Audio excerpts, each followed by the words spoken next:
Hello, welcome to this presentation entitled Civis Pacem Parabellum. If you want peace, prepare for war, robust and resilient supply chains with foresight. War refers here to extreme situation as we are experiencing right now during the pandemic of the coronavirus. I'm Quentin Ladeto and I'm in charge of the Technology Foresight research program at armasuisse Science and Technology. I would like to start this presentation with a picture taken 21 years ago. You might think, given the context today, that I was already performing some tests in infected area condition. Not really, but this is a small reminder that context is important, always.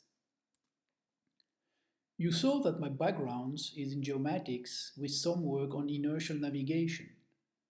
For those of you who are familiar with the topic, you for sure know about Kalman filters. Kalman filters' role is to predict the future, one position at a time. How does it work? Of course, without the equation. The concept is that you know in theory your true trajectory. A plane is flying from New York to Zurich along a given route. This is a wide representation. Your plane has sensors with some errors and bias, measuring along the way the position with a given error. Those are the ping points now. If you have the only knowledge that your plane is departing from New York, you have the uncertainty it is leaving maybe from LaGuardia or Newark. This explains the imprecision at the beginning, but after a while, measurement improve your knowledge, as well as the fact that you know to fly to Zurich, also at a given speed, and not the speed of light, yet. All this information and assumption help you build a model that brings you closer to the true trajectory than with measurements alone. So remember, you get improvement thanks to modeling. But the topic today is not really about navigation, but foresight. So now with foresight, we find ourselves in a similar situation. Our t minus 1 is the history, t becomes the present, and t plus x our future. But this is not that so simple. Maybe you find a thunderstorm along the way that can happen and your destination may change. You can also have wind who brings you to another airport. So we see that there are different possible landing area that we can call future. And you may also have birds entering into the reactor. This is also a possible outcome caused by what we call the wild card or black swan, also independently of the type of bird entering in the reactor. Therefore, when doing foresight, you consider not only one, but a lot of possible future. And this is important for what follows. So, with all the work previously done, what is happening today in the type of coronavirus that we are experiencing change the whole situation of what will happen tomorrow. Therefore, all the scenario will have to be revisited. This is one of the goals of the Technology Foresight program. And what we used to say that the future of today are not the same anymore as the future of yesterday. So now let me just take one slide to finally introduce who we are. armasuisse, the Federal Office of Defense Procurement, belong to the Federal Department of Defense, Civil Protection and Sport, also known as DDPS. armasuisse is organized in different entities, regrouping procurement competencies sectors, real estate, science and technology. armasuisse Science and Technology is a technology center of excellence of the DDPS, regrouping different fields, among them the research management entity to which belong the Technology Foresight program. Considering our future, now just rotated for reason of layout, we want to consider a model to improve our estimates.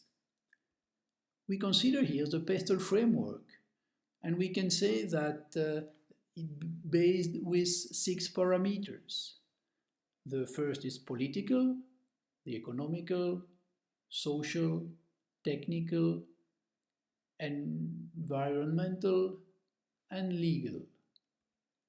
By using them, we can emit various hypotheses to better anticipate the future of a country, of a profession, of an industry. The interesting aspect in the exercise conducted in November 2019 in the Foresight class of Disrupted Future given by Professor Thomas Gauthier and supervised by Anne-Céline Violin is the context that was considered. A pandemic, almost exactly what we are experiencing now.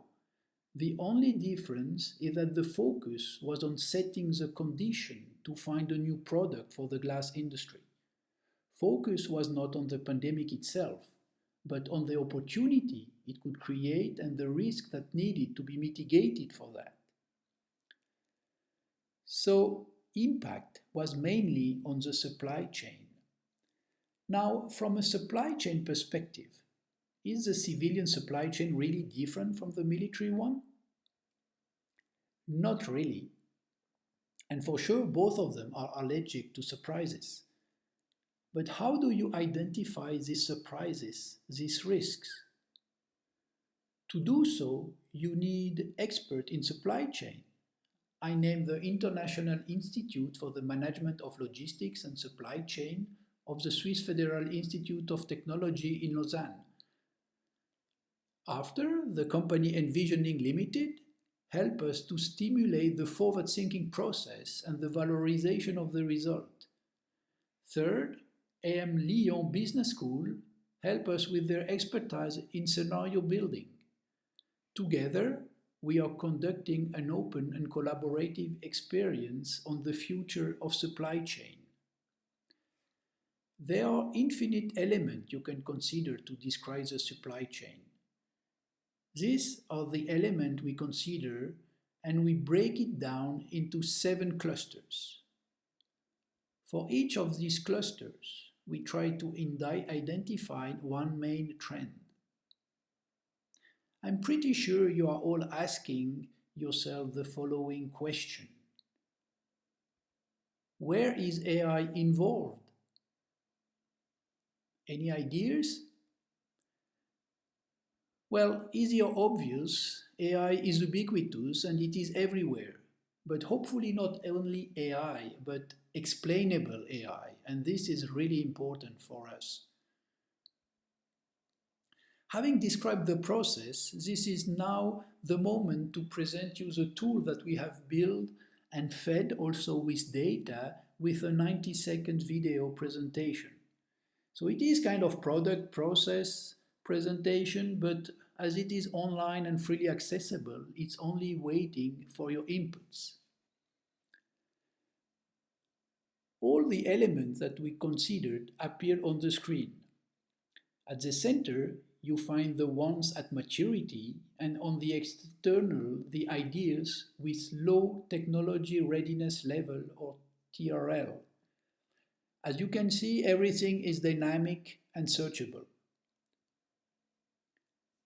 You find basic indicators on publication and information to bring you one step further, not competing but leveraging Wikipedia when possible.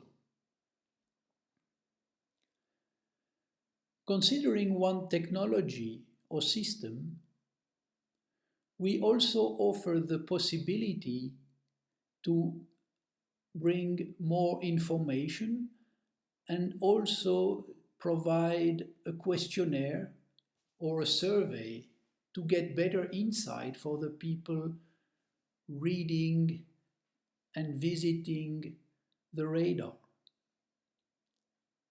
It can be of the usefulness, about when do they think this technology will happen or this new process or system. And once we have enough data, we can see and visualize what people think about the importance, about the impact of these different technologies. Focusing on 2 elements, we found here remote vehicle operator, not yet autonomous, which is more in the logistic part of the supply chain, but definitely something with dual use interest. On a completely different side, we find the programmable liquid matter. So the goal is not here to turn you into expert, but to let you start your thinking process, like what will it change if this would exist tomorrow? And then you can start your SWOT analysis and idea generation. To guide you into that reflection, we have adapted a NATO framework. We start with technology. We provide a context, here making sense for the supply chain. And the goal is to find how to solve the disrupted future using the technology and else. And yes, we love canvas and structures, so we offered ready to use and also including some questions. This is an adapted version of the DTAG NATO game that normally lasts 1 week, but that we adapted for a day workshop. But once you have all these new ideas and products, they usually do not exist. So how do you experience them? To simulate them, we built a serious play game with realistic situation. So it's a tabletop game including technologies like exoskeleton, drones, swarm of drones, unmanned vehicles, and we are working on the logistic components. The game is a commercial version, and it's supposed to be available to come out in May this year. But we did not really anticipate the situation we are living, so it's -1 for us, but the game is still coming. Now, for the one who are preparing question right now, the answer is yes. We are working on a digital version of the game, introducing agents-based simulation, working with the company Sensei. In parallel, together with ITSIA, Dalle Mole Institute for Artificial Intelligence, we are developing an AI-powered automatic players. There is still a bit of research involved, and we don't know if we are closer to Fortnite or to Go. To offer the opportunity to teach future competencies to the armed forces, we are also creating with Onisan an interactive platform integrating video games. So this is our idea how to challenge the present supply chain to make them more robust and resilient, because everything that can happen will happen. We just don't know when. Thank you for your attention.